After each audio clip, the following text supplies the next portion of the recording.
जुमातुल मुबारक के दिन जुमे की नमाज के बाद आसमान की तरफ अपनी शहादत की उंगली उठा लो और अल्लाह पाक के ये तीन सिफाती नाम या अल्लाहु, या रहमानु, या रहीमु, इन तीन सिफाती नामों को पढ़कर जो भी चीज मांगोगे अल्लाह पाक वो अता फरमा देगा। ये अमल, ये वजीफा इंतहाई मुजर्रब और करामती अमल है। बिस्मिल्लाहिर्रहमानिर्रहीम। मोहतरम नाज़रीन, आज का जो अमल है वो सिर्फ 21 बार अल्लाह पाक का ये मुबारक नाम, ये सिफाती नाम आसमान की तरफ उंगली करके और पढ़ लेना है। अपनी शहादत की उंगली उठाकर आपको इतना मालो ज़र, इतनी मालो दौलत अता होगी, आप लोग देखकर हैरान रह जाएंगे। नमाज फजर के बाद आंख बंद करके ये वजीफा कर लो, आंख खोलने से पहले ही आपके सामने दौलत का ढेर आ जाएगा। मोहतरम नाज़रीन, आज मैं आपके लिए एक ऐसा अमल लेकर हाजिर हुआ हूँ, आप यकीन करें या ना करें, सिर्फ मेरे कहने पर एक मर्तबा इसको देखकर और तवज्जो के साथ, यकीन के साथ पढ़ लीजिए। अल्लाह रब्बुल इज़्ज़त आपके रिज़्क़ में, आपकी दौलत में इतना इजाफा फरमा देगा, आप लोग खुद हैरान रह जाएंगे। आपके लिए संभालना मुश्किल हो जाएगा, इतनी ज्यादा दौलत आपको मिल जाएगी कि आप लोग संभालते संभालते थक जाएंगे और बांटते बांटते भी थक जाएंगे, लेकिन दौलत खत्म नहीं होगी। अल्लाह पाक आपके रिज़्क़ को बहुत ज्यादा खुशादगी अता फरमा देंगे। जिन लोगों को अल्लाह तबारक व तआला ने बहुत ज्यादा दौलत से नवाजा है, बहुत ज्यादा मौल दौलत उनको अता करी है, वो लोग भी इस अमल को खैर व बरकत के लिए भी इस अमल को कर सकते हैं। आपको भी बेशुमार के फायदे हासिल होंगे। जिन शख्स के पास गाड़ी या फैक्ट्रियां नहीं है, वो चाहते हैं कि उनके पास भी आ जाए। अल्लाह पाक के ये तीन सिफाती नाम, शहादत की उंगली आसमान की तरफ करके पढ़ लो, इंशाअल्लाह सब चीज अता हो जाएगी। लेकिन इस वजीफे को कामिल यकीन, पूरे तवक्कुल के साथ, मुकम्मल भरोसा रखते हुए अल्लाह पाक से मांगना है, वो जरूर आपको अता करेगा। तो ये अमल अगर आप कर लेते हैं तो अल्लाह पाक आपकी किस्मत को बदल देंगे। ये जो हम आपको वज़ाइफ बताते हैं, जो हम आपको अमल बताते हैं, ये हम आपको अपनी तरफ से नहीं बताते, बल्कि बुजुर्गान दीन के बताए हुए अमल होते हैं और कुरान और हदीस से साबित शुदा ये अमल होते हैं। अल्लाह पाक आपकी किस्मत को बदल देंगे। ये ऐसे अमल होते हैं, हालात बेहतर कर देंगे, मुश्किलात जो है वो आसान हो जाएंगी। जो बड़े बड़े उलमाए कराम होते हैं, जो बड़े बड़े लोग होते हैं, जिन्होंने कामयाबी हासिल की होती हैं, उन्होंने इन्हीं अमल को पढ़कर अल्लाह पाक से मांगा और उनकी मुश्किलात हल हो गई।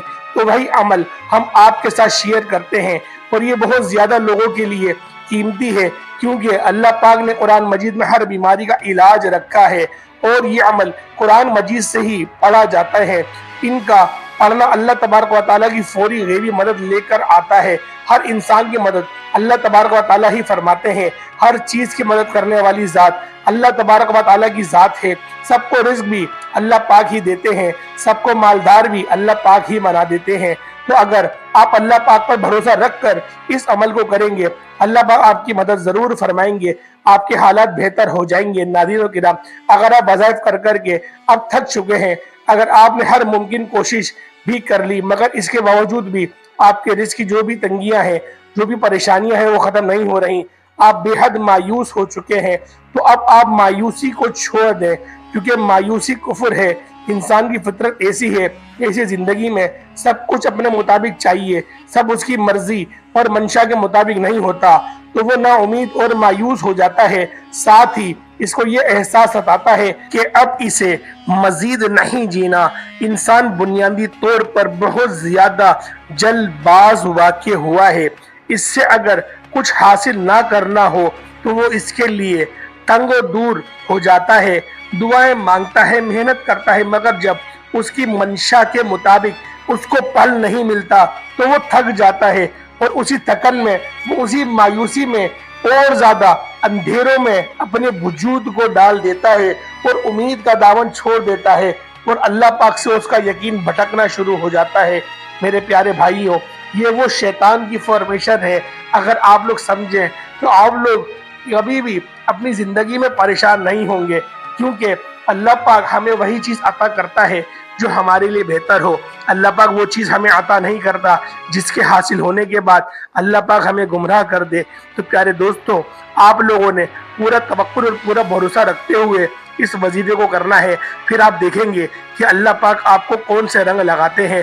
دوسرے الفاظ میں اس کی زندگی میں دلچسپی بھی ختم ہو جاتی ہے، مگر یاد رکھیں کہ کچھ بھی ہمیشہ کے لیے نہیں ہوتا، بلکہ ایک خوبصورتی ہے کہ یہ کبھی کبھی ایک جیسا نہیں رہتا، مشکل ہو تو آسانی بھی مل ہی جاتی ہے۔ یہ تو اللہ پاک نے قرآن پاک میں بھی ارشاد فرمایا کہ بے شک مشکل کے ساتھ آسانی ہے۔ اس آیت میں اللہ کی طرف سے رسول اللہ صلی اللہ علیہ وآلہ وسلم کو خطاب کیا جا رہا ہے کہ جب آپ دین کی دعوت و تبلیغ اور دین کے مختلف شعبوں میں امت مسلمہ کی ہدایت اور رہنمائی کے فریضے سے فارغ ہو جایا کریں تو اپنے رب کی طرف متوجہ ہو جائیں اور عبادت میں محمون اور مشغول ہو جائیں۔ علماء کرام بیان کرتے ہیں کہ دینی کاموں میں مشغول لوگوں کے لیے جس طرح یہ اہم ہے کہ وہ دین کی تعلیم اور تعلیمی دعوت و تبلیغ کا کام کریں، لوگوں کی رائے حق کی طرف رہنمائی کریں اور ان کو اعمال صالح کی ترغیب دے، دانش مندی کا تقاضا یہ ہے کہ انسان اپنی ترقی کی فکر کرے اور امت کی ترقی کی بھی فکر کرے۔ یہ بات ہمیشہ ذہن میں رکھنی چاہیے کہ ہماری محنتیں اور کوششیں اور کاوشیں ایک طرف ہے اور اللہ پاک کی جو قدرت ہے، اللہ پاک کی جو منشا ہے، جو میرے رب کی تدبیر ہے، وہ ہر چیز پر غالب رہتی ہے۔ کیونکہ اگر ہم لوگ اپنی سوچ کو اللہ پاک کے مطابق کر لیں، اللہ پاک کی رضا کے مطابق کر لیں، تو کیسے ہم لوگ کبھی پریشان ہو سکتے ہیں؟ تصور تو کریں، ہم لوگ پریشان ہوتے ہی اپنی نفسانی خواہشات کے اندر گرفتار ہو کر ہی گئے ہوتے ہیں۔ کیونکہ جب ہم لوگ عروج پر جاتے ہیں تو اپنے سے چھوٹوں پر ہم لوگ شفقت نہیں کرتے، ہم لوگ ان کو دھتکار دیتے ہیں، ان کی غلطی کو ہم لوگ معاف نہیں کرتے، ان کی غلطیوں پر ہم درد گزر والا معاملہ نہیں کرتے۔ حالانکہ جب ہم سے غلطی ہوتی ہے تو ہم یہ چاہتے ہیں کہ وہ مجھے معاف کر دے۔ تو اگر آپ لوگ اپنے لیے معافی چاہتے ہو تو دوسروں کو بھی معاف کرنا سیکھو۔ یہ اللہ پاک نے ہمیں وہ تبلیغ کے لیے نبی پاک کو بھیجا گیا کہ تم اپنے امت کو بتاؤ کس طرح سے معاف کرنے کو میں پسند کرتا ہوں۔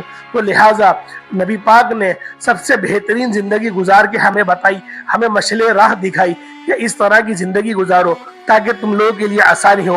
تو پیارے دوستوں، عمل کیا تھا، عمل کون سا تھا جو میں آپ کی خدمت میں لے کر حاضر ہوا تھا؟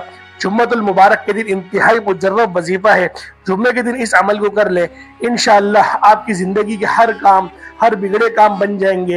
اور یہ وظیفہ ایسا ہے کہ آپ لوگ چراغ لے کے بھی اگر ڈھونڈیں گے تو آپ کو نہیں ملے گا۔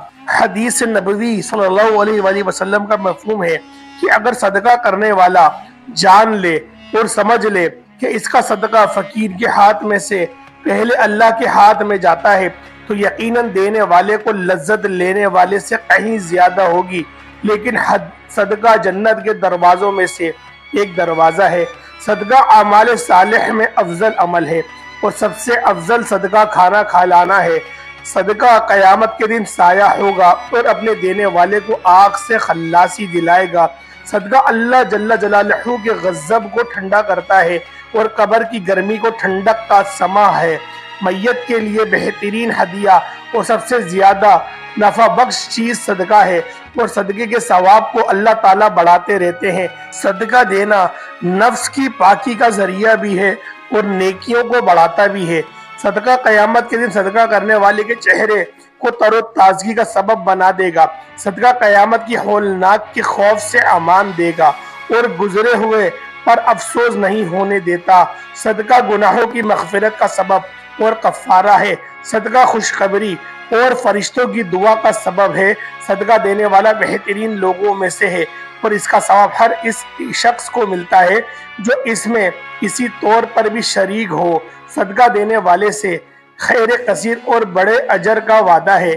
آدمی کو متقین کی صف میں شامل کر دیتا ہے اور صدقہ کرنے والے سے اللہ کی مخلوق محبت کرتی ہے۔ صدقہ کرنا جو دو کرم اور سخاوت کی علامت ہے۔ صدقہ دعاؤں کو قبول ہونے اور مشکلات سے نکالنے کا ذریعہ بھی ہے۔ صدقہ مصیبت کو دور بھی کرتا ہے اور دنیا میں 70 دروازے برائی کے بند بھی کر دیتا ہے۔ صدقہ عمر میں اور مال میں اضافہ کا سبب بھی بنتا ہے، کامیابی اور رزق کا سبب بھی بنتا ہے۔ صدقہ علاج بھی ہے، دوا بھی ہے، شفا بھی ہے۔ صدقہ آگ سے جلنے، غرق ہونے، चोरी और बुरी मौत को रोकता है। सदके का अजर मिलता है, चाहे जानवरों और परिंदों पर ही क्यों ना हो। यकीनन इस तहरीर को पढ़कर आप लोग सदके की फजाइल अपनी रूह कल्ब में उतार चुके होंगे, वो दिल में सदका करने का इरादा किया भी होगा। आप भी सदका करें और नबी पाक की इस हदीस के मफहूम से भी अपने दिल को तरोताज़गी अता कर दें। तो लिहाजा आज आप लोगों ने सदका भी लाजमी कर लेना है और अमल किस तरीके से करना है, अमल को ज़रा मुलाहिजा कर ले। सबसे पहले दुरूद पाक पढ़ेंगे 3 मरतबा। दुरूद पाक आप लोग कोई सा भी पढ़ सकते हैं, छोटा भी बड़ा भी, और लेकिन आप लोग अगर दुरूद इब्राहिमी पढ़ेंगे तो वो आपके लिए ज़्यादा बेहतर होगा। एक बार सवाब की नियत से मेरे साथ भी पढ़ लें। अल्लाहुम्मा सल्लि अला मुहम्मदिन व अला आलि मुहम्मदिन कमा सल्लैता अला इब्राहीम व अला आलि इब्राहीम इन्नका हमीदुम मजीद। अल्लाहुम्मा बारिक अला मुहम्मदिन व अला आलि मुहम्मदिन कमा बारकता अला इब्राहीम व अला आलि इब्राहीम इन्नका हमीदुम मजीद। फिर जैसे ही आप दुरूद इब्राहिमी पढ़ लें, अगर आपके पास तस्बीह मौजूद है तो तस्बीह ले लें, अगर उस वक्त तस्बीह नहीं है तो आप सीधे हाथ की उंगलियों पर भी ये वजीफा कर सकते हैं। आप किसी भी किस्म के वजीफे के लिए हमेशा दुरूद इब्राहिमी ही पढ़ा करें।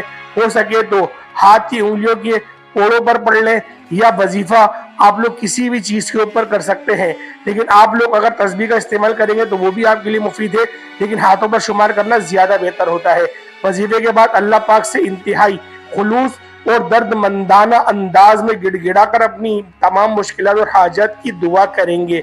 इंशाअल्लाह ताला आपकी दुआ अल्लाह के यहाँ मंजूर व मकबूल ठहरेगी। लेकिन एक बात वाजे कर दें, आप सिर्फ किसी वजीफे के लिए ही नमाज नहीं पढ़ता करें, बल्कि नमाज को अपने मुस्तकिल आदात में भी लेकर आए। नमाज की इस्लाम में बहुत ज़्यादा फजीलत भी है और कुरान मजीद में कसरत से नमाज के अहकामात भी आए हैं और बहुत सारी अहादीस में भी नमाज की फजीलत बयान की गई है। सबसे पहले नमाज का ही सवाल किया जाएगा, इसलिए नमाज पढ़ोगे तो कामयाब हो जाओगे, वरना शायद दुनिया में तो कामयाब हो जाओ लेकिन आखिरत में जलील और रुसवा ही रहोगे। इस वजीफे को करने की तो शर्तें हैं कि 5 वक्त की नमाज बाकायदगी से अदा की जाए, सिर्फ और सिर्फ रिज़्क़ के हलाल ही कमाया जाए। फिर इसमें आप लोग खुद देखेंगे कि किस तरीके से ये वजीफा आपको करके देगा, और ये वजीफा आपने सच्चे दिल से करना है, तो इंशाअल्लाह आप लोग ज़रूर कामयाब होंगे। अब चलते हैं वजीफे की जानिब, आपको अमल बताते हैं। ये अमल आजमूदा अमल है क्योंकि बहुत ही पुरानी किताबों से लिया गया है। ये बिल्कुल कुरानी अमल है, कुरानी और रूहानी अमल है। अल्लाह ताला का मुबारक इस्म है जिसकी बरकत से अल्लाह ताला आपको दौलत का ख़जाना अता फरमाएगा। अमल ये है कि आप लोगों ने फजर की नमाज के बाद या फिर जुमे की नमाज के बाद, कि जुम्मे के दिन भी इस अमल को शुरू कर सकते हैं, दूसरे दिनों में भी इस अमल को कर सकते हैं, लेकिन जुम्मे के दिन से करेंगे तो ज़्यादा अफजल रहेगा क्योंकि एक जुम्मे से दूसरे जुम्मे तक ले जाने वाला ये वजीफा है। तो आप लोगों ने नमाज फजर पढ़ने के बाद जब आप लोग आसमान की तरफ अपनी उंगली उठाएंगे, उस वक्त आप लोगों ने 21 मरतबा, सिर्फ 21 मरतबा पढ़ना है। ये इस्म इशारे के साथ कौन सा इस्म पढ़ना है? अल्लाह पाक के 3 सिफात नाम, या अल्लाह या रहमानु या रहीमो, या अल्लाह या रहमानु या रहीमो। उसके बाद आप लोग अस्तगफिरुल्लाह की एक तस्बीह पढ़ेंगे, आपका अमल मुकम्मल हो गया। उसके बाद आप लोग दोबारा दुरूद इब्राहिमी पढ़ लेंगे और अपनी हाजत जो भी है वो आप लोग अल्लाह पाक से रो रो कर गिड़गिड़ा कर मांगेंगे। लेकिन ये वजीफा आप लोगों ने 5 नमाजों में करना है, यानी कि हर नमाज में आप लोग अमल या अला जारी और सारी रखेंगे। इसी तरह से आप लोगों ने एक जुम्मे से दूसरे जुम्मे तक इस अमल को कर लेना है। जो आपकी हाजत होगी वो सब पूरी हो जाएगी। इंतहाई छोटा सा अमल है और मैं कोशिश भी यही करता हूँ कि आप लोगों के लिए छोटे छोटे वजीफा ही लेकर आऊँ। इंतहाई मुजर्रब और आजमूदा अमल है, आपकी ज़िंदगी को इंशाअल्लाह अमन और सलामती का गहवारा ये वजीफा बना देगा, क्योंकि अल्लाह पाक की सिफाती नामों में बहुत ज़्यादा तासीर होती है। और फिर आप लोग दुआ एक अच्छे अंदाज में मांगेंगे, जिस तरह से मैं आपको अपनी बाकी वीडियो में बताता रहता हूँ। तो प्यारे दोस्तों, उम्मीद करता हूँ आज का दर्स, आज की वीडियो आपको बहुत अच्छी लगी होगी। वीडियो अच्छी लगी वीडियो को लाइक करें, अगर आप लोग हमारे चैनल पर नए ज़रूर सब्सक्राइब करें, बेल आइकन प्रेस करें। और जो लोग भी दुआ के लिए कहते हैं, अल्लाह पाक उन सब की नेक हाजतों को पूरा फरमाए, अल्लाह पाक उन सब के जो भी परेशानियाँ उन सबको दूर फरमाए, अल्लाह पाक हम सब के मसले मसाइल को हल फरमाए, हमें अपने सीधे रास्ते पर चलने की तौफीक अता फरमाए, 5 वक्त का नमाजी बनाए और हर नमाज को हमें जमात के साथ पढ़ने की तौफीक अता फरमाए, औरतों को उन आदाब के साथ करने की तौफीक अता फरमाए जिस तरह से हमारे नबी पाक ने इरशाद फरमाया। अस्सलामु अलैकुम व रहमतुल्लाहि व बरकातुहू।